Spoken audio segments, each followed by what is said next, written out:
where the mountains remember. The first time Clara Lin saw the Altay Mountains, she was holding her mother's ashes in a paper box, and a letter she could not forgive. The letter had arrived 3 days after the funeral. No return address, no explanation, only her mother's handwriting, thin and fading, written across the front. For Clara. When the city becomes too heavy, Clara almost threw it away. For 32 years, her mother had barely spoken of Altay.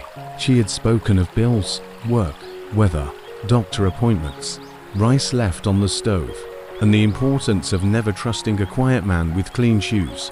But Altay? Almost never, only sometimes late at night, when the apartment was dark and the window was open. Her mother would hum a song Clara did not know, a slow, rising melody that sounded like wind moving over grass. When Clara asked what it meant, her mother always gave the same answer. It is from before. Before what? She never said. Then she died, and in the letter, she asked Clara to carry her ashes to a valley, beneath the Altay Mountains, where the grass grew bright in summer, the horses ran loose, and a white yacht stood beside a river clear enough to hold the sky. Clara had stared at the letter for an hour before. She understood the cruelest part. Her mother had not asked to be buried in New York, not beside the laundromat she had owned for 24 years, not near the apartment where Clara had grown up folding towels after school, not in the city where she had worked herself tired, raised a daughter alone, and disappeared quietly in a hospital bed before sunrise.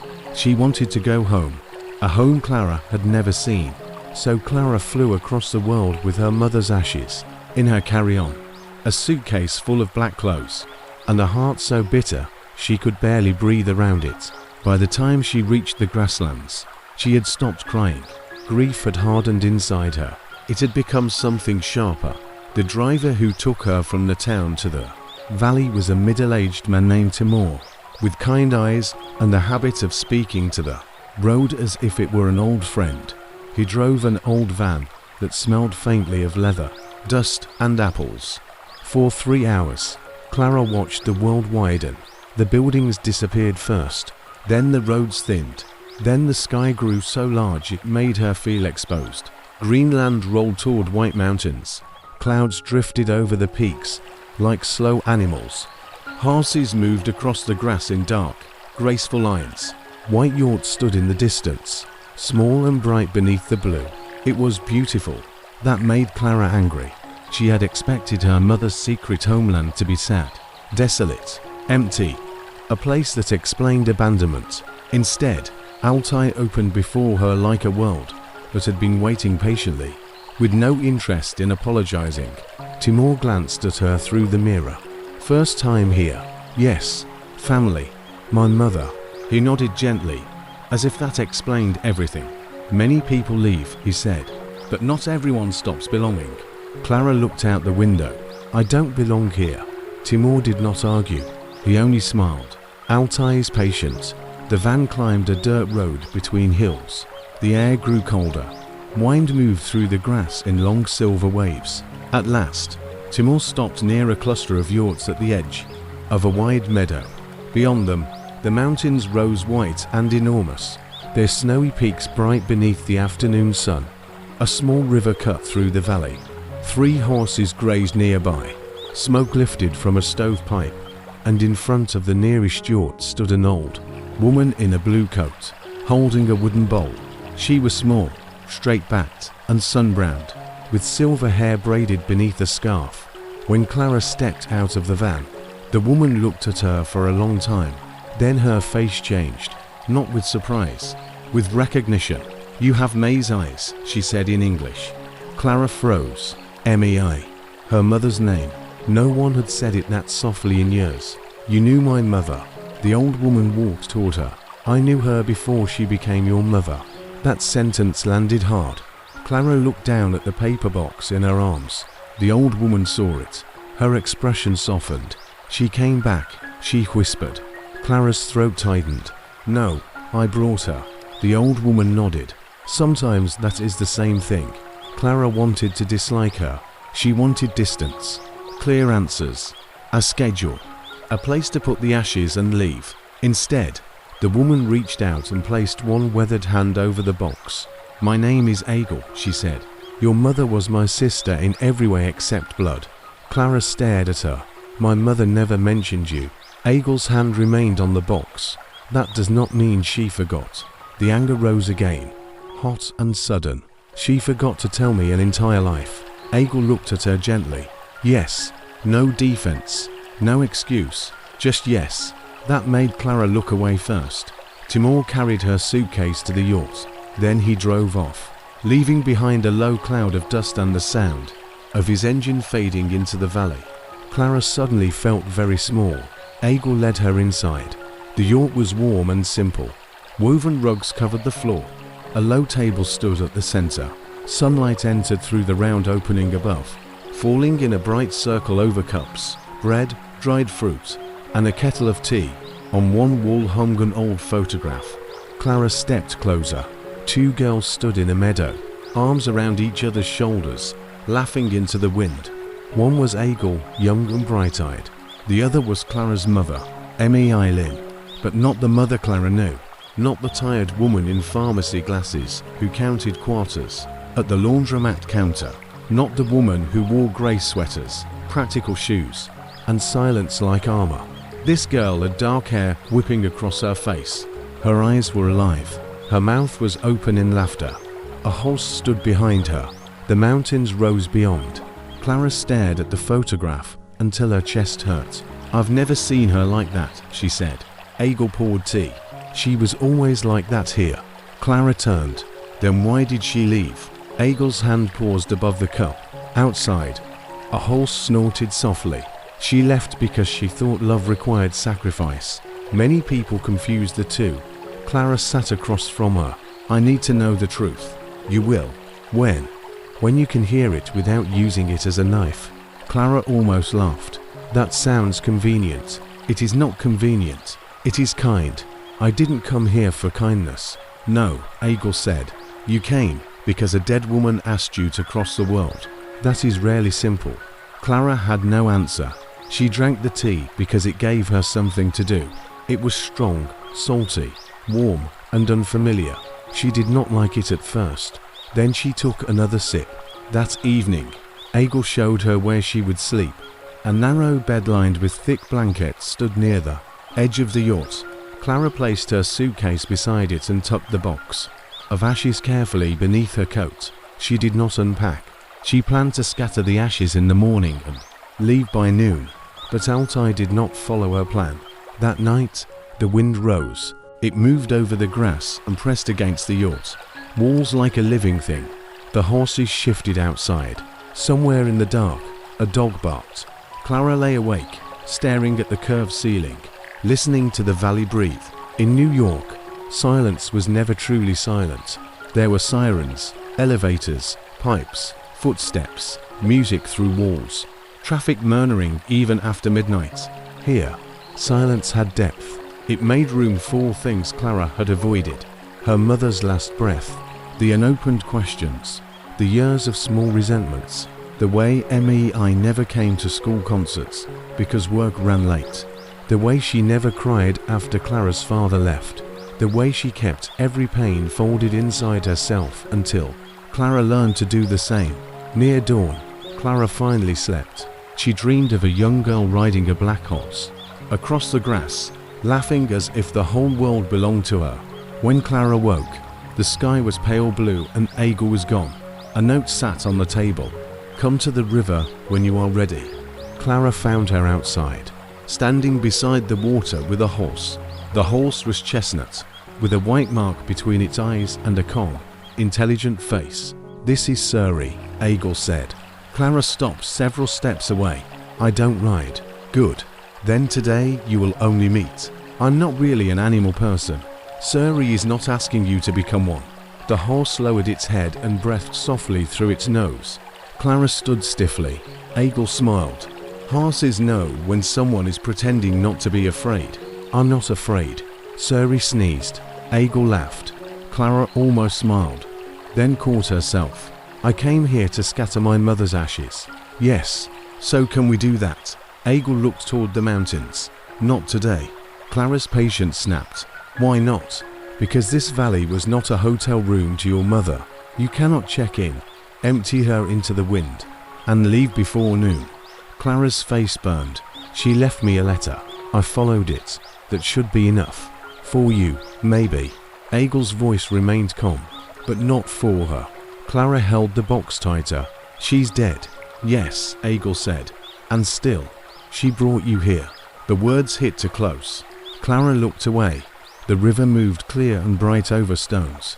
Beyond it, the horses grazed in the morning light. Snow shone on the mountains. Everything here seemed to continue without effort. It made Clara feel like the only broken thing in the valley. Aigul stepped closer. Your mother asked for 3 days. Clara turned. What? In her letter to me. She said if you came, I should ask you to stay 3 days before letting her go. Clara stared. She wrote to you too. Yes. When? 2 months before she died.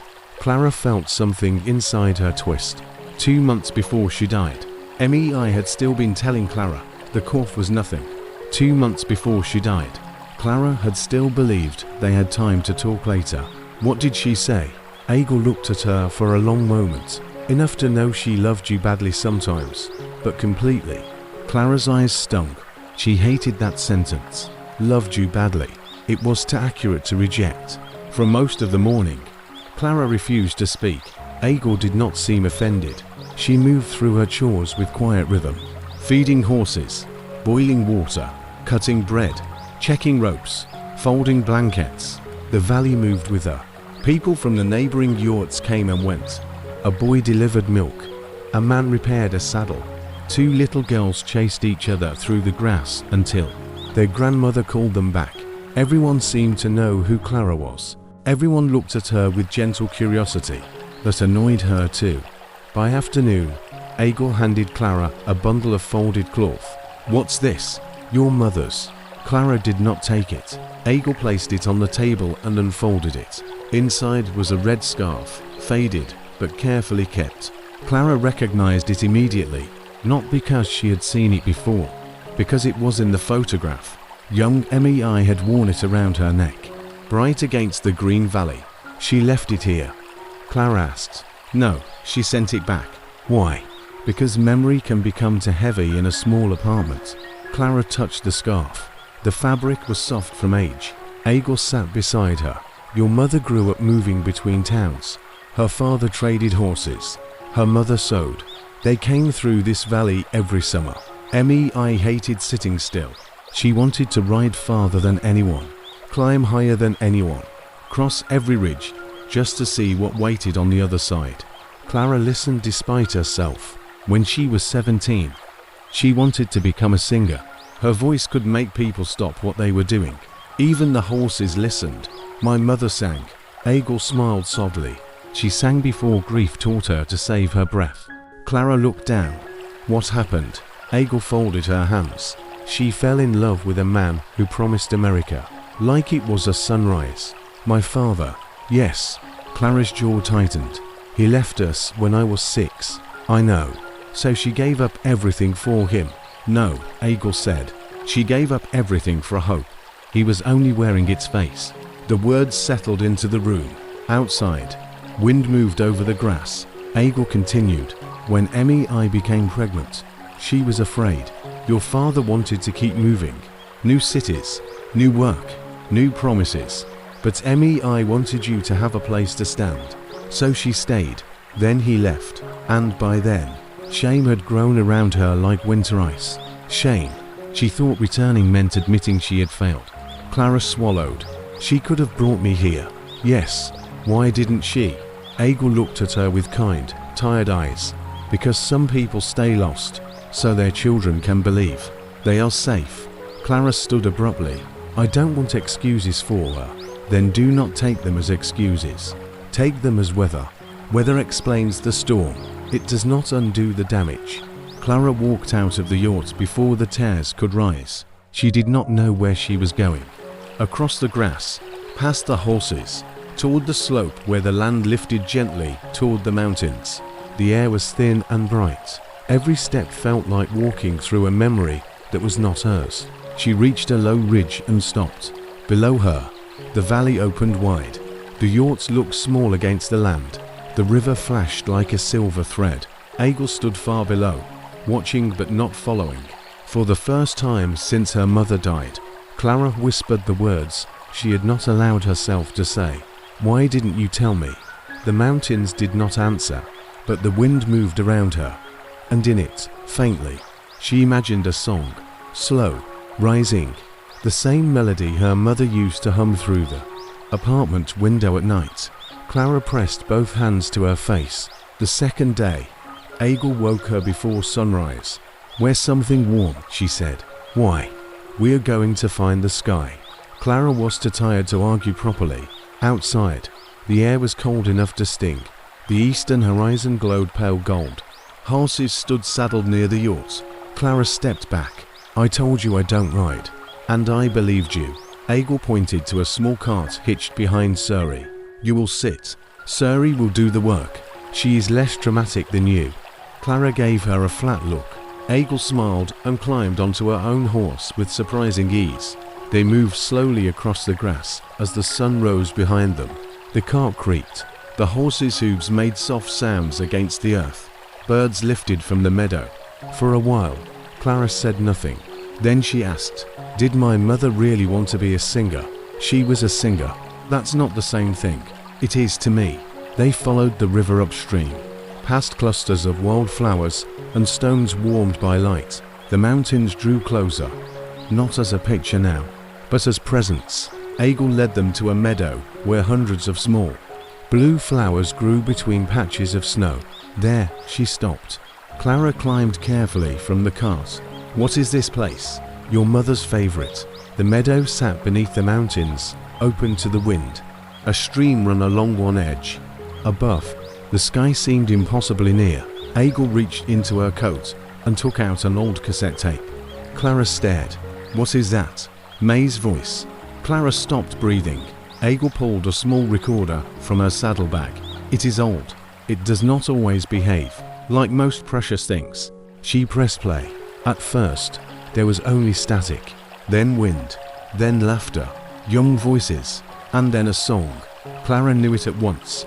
The melody from the apartment window. But here it was full, alive. Her mother's voice rose into the mountain air, clear and bright and aching with youth. Clara stood frozen. The voice on the tape was not tired, not careful, not swallowed by work.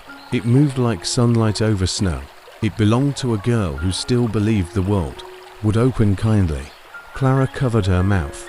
Aigul looked toward the peaks. She sang this the summer before she left. The song continued, carrying words Clara did not understand.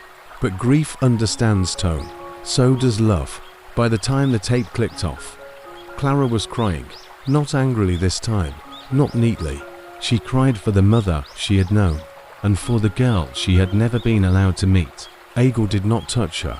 She only stood beside her, letting the mountains hold what neither of them could. After a long time, Clara said, "She was so young." Yes, she sounded happy. She was. What happened to her? Aigul looked at the meadow. Life, fear, love, work, silence, the usual thieves. Clara wiped her face. "I hated her sometimes. I know. She was so hard. Yes, she made me feel like needing anything was weakness." Aigul nodded. She believed that lie because it helped her survive. "It hurt me." Yes. Again, no defense, just truth. Clara looked toward the mountains. "I don't know how to love someone after they're gone." Aigul's voice softened. "You love them honestly." "What does that mean?" "It means you stop turning them into a saint just because they died, and you stop turning them into a wound just because they hurt you." Clara closed her eyes. The wind moved the blue flowers around her feet. For the first time, she understood why her mother had sent her here. Not to forgive quickly, not to perform peace, but to see the whole shape of her life.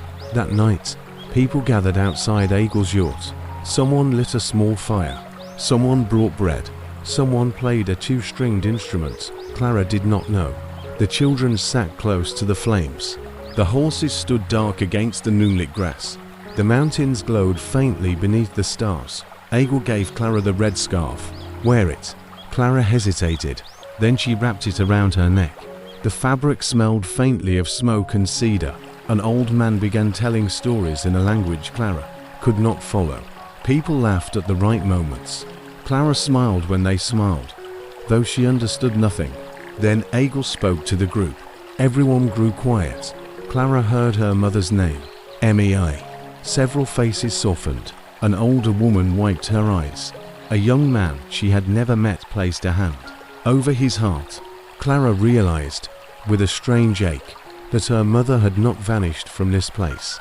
Here, she had remained, in stories, in songs, in people who still remembered her riding too fast, singing too loudly, laughing with her head thrown back. Aigul turned to Clara. They want to hear about her life in America. Clara almost said there was nothing to tell. Work, bills, laundry, hospital rooms, silence. But then she thought of small things. Her mother peeling oranges in one long spiral. Her mother falling asleep on the couch with the television still on. Her mother making soup whenever Clara had a fever. Her mother sewing a missing button onto Clara's coat at midnight before a school interview.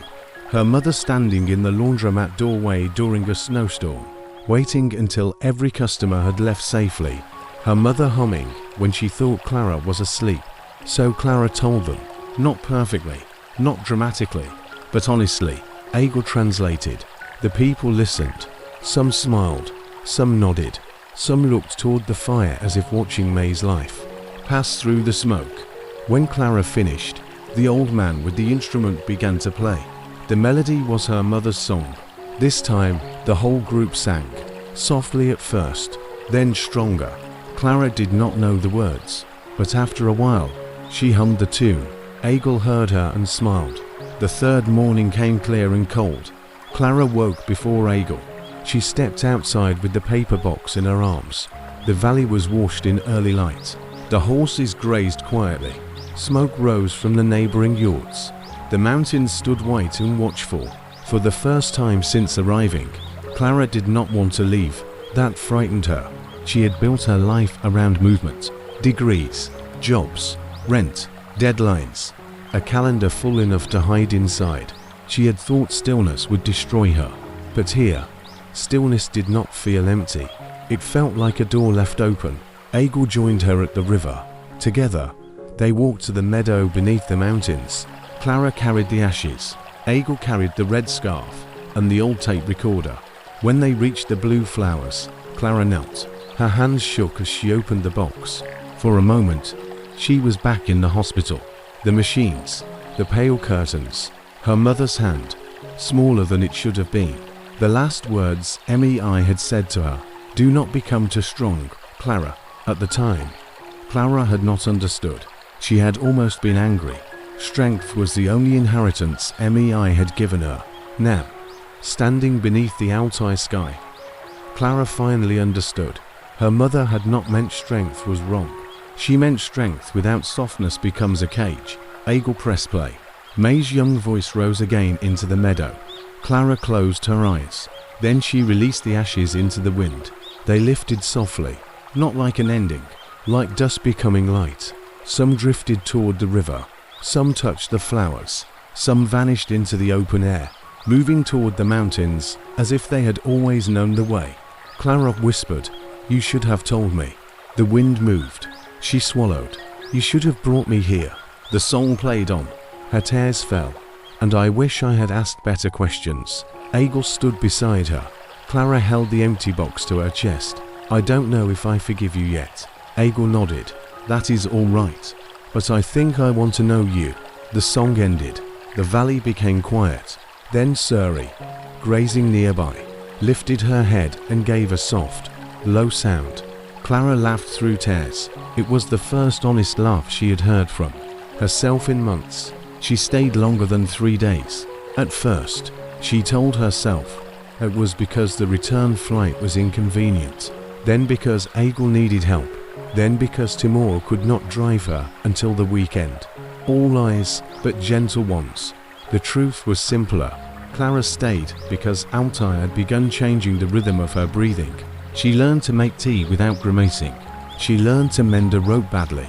She learned that horses dislike sudden movements and respected quiet confidence. She learned that Aigul snored. She learned that the stars here were so bright they made city lights feel like rumors. Every evening, she walked to the ridge and watched the sun lower behind the mountains. Some nights, she spoke to her mother. Some nights, she said nothing. Both felt like prayer. Before Clara left, Aigul gave her the cassette tape. "I can't take this," Clara said. "You must. It belongs here." "No," Aigul said. "Her song belongs wherever someone still needs to hear it." Clara held the tape carefully. Then Aigul gave her one more thing. A small stone from the river, smooth and pale, with one word painted on it in blue. "Return." Clara smiled sadly. "Is that an order?" A possibility. Timur drove her back toward town the next morning. This time, Clara did not stare at the landscape like a stranger. She watched the horses, the yachts, the river, the mountains moving slowly behind them. At the last bend in the road, she looked back. Aigul stood near the yacht, one hand raised. The red scarf moved in the wind beside her. For a moment, Clara saw two figures there, the old woman and a young girl laughing in the grass. Then the van turned, and the valley disappeared. Months later, back in New York, Clara reopened her mother's laundromat, not because she had to, because she wanted to understand the place where MEI had survived. She painted the walls a warmer color. She placed a small speaker near the counter and played soft music in the evenings. She hung a photograph of the Altay Mountains above the folding table. Customers asked where it was. Clara told them.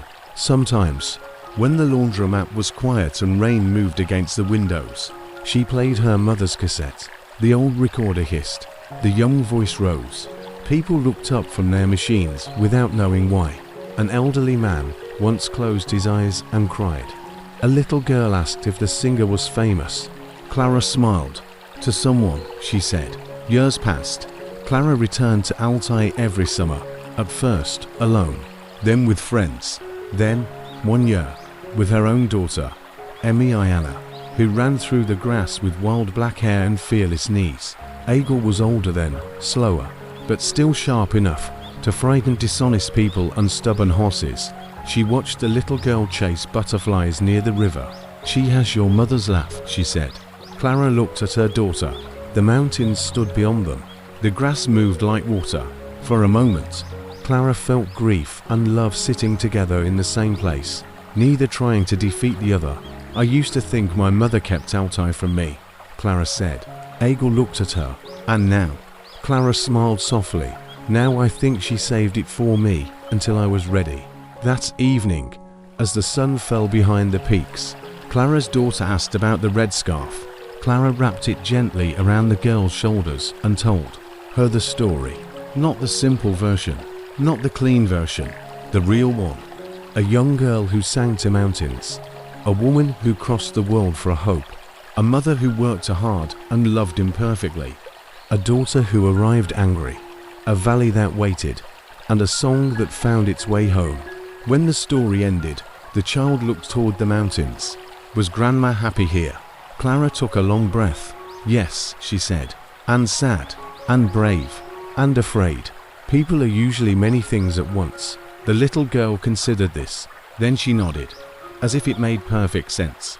Maybe children understand the truth more easily before adults teach them to divide the world into clean pieces. That night, Clara stood outside the yacht while her daughter slept. The stars were bright above Altay. The horses moved like shadows in the grass. Aigul's fire glowed softly behind her. Clara took out the river stone and held it in her palm. Return. For years, she had thought returning meant going backward. Back to old wounds, old questions, old grief. But Altay had taught her something else. Returning could also mean gathering the parts of yourself that had been waiting in places you were never shown. It could mean finding a mother inside a song, a childhood inside a photograph, a homeland inside a story, a softness inside strength. Clara looked toward the mountains and imagined her mother's young voice moving over the grass, still bright, still unfinished. still carried by anyone willing to listen. At last, she understood what Timur had meant on the first day. Many people leave, but not everyone stops belonging. Some places remember for us until we are ready to remember for ourselves. Some songs survive the silence of the people who could not sing them anymore, and some mothers, even after a lifetime of hiding their pain, still leave behind a road wide enough for their children to find the way home. Clara closed her hand around the stone. The wind moved through the valley, and somewhere beneath the Altai sky, the girl her mother had once been kept singing.